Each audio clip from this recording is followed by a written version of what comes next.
Bonjour frères et sœurs, chers amis. Aujourd'hui, je vous propose comme thème « Pourquoi vous plaindre ?» J'arrête de me plaindre car mon Dieu est au contrôle.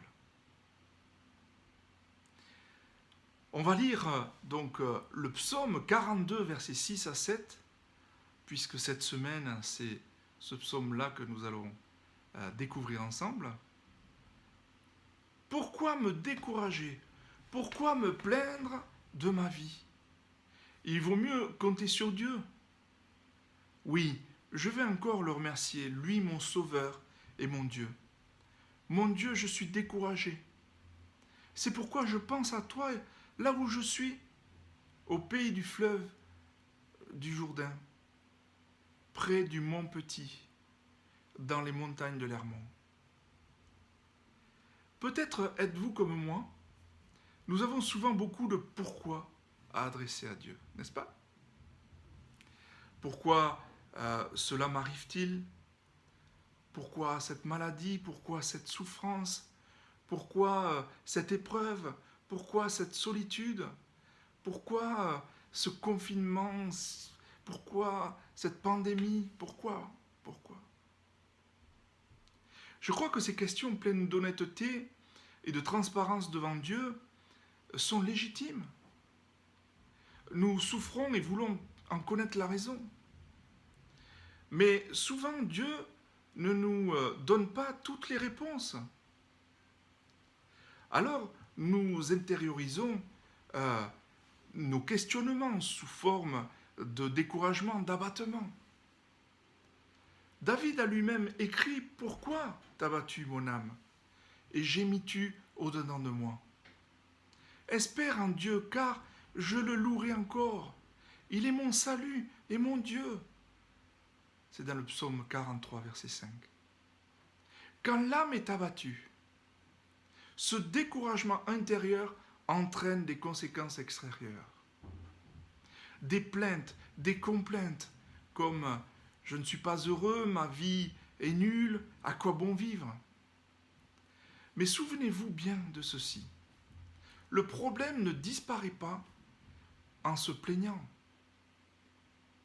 Au contraire, il s'amplifie. Voici un passage qui, j'espère, vous encouragera autant qu'il m'encourage. Habakkuk, chapitre 2, versets 1 à 3. J'étais à mon poste et je me tenais sur la tour.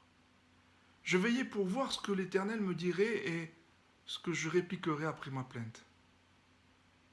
L'Éternel m'adressa la parole et il dit « Écris la prophétie, grave-la sur des tables afin qu'on la lise couramment. Car c'est une prophétie dont le temps est déjà fixé. Elle marche vers son terme et elle ne mentira pas. Si elle tarde, attends-la, car elle s'accomplira. Elle s'accomplira certainement. » Ce que Dieu répond à votre plainte, c'est que ses promesses sont certaines. Et si la promesse est là, elle s'accomplira. Sans aucun doute. J'arrête de me plaindre car mon Dieu est au contrôle. Je vous invite à répondre à la question suivante. Lorsque les promesses de Dieu tardent à s'accomplir, à quoi pensez-vous? Prions. Père, je prie que tu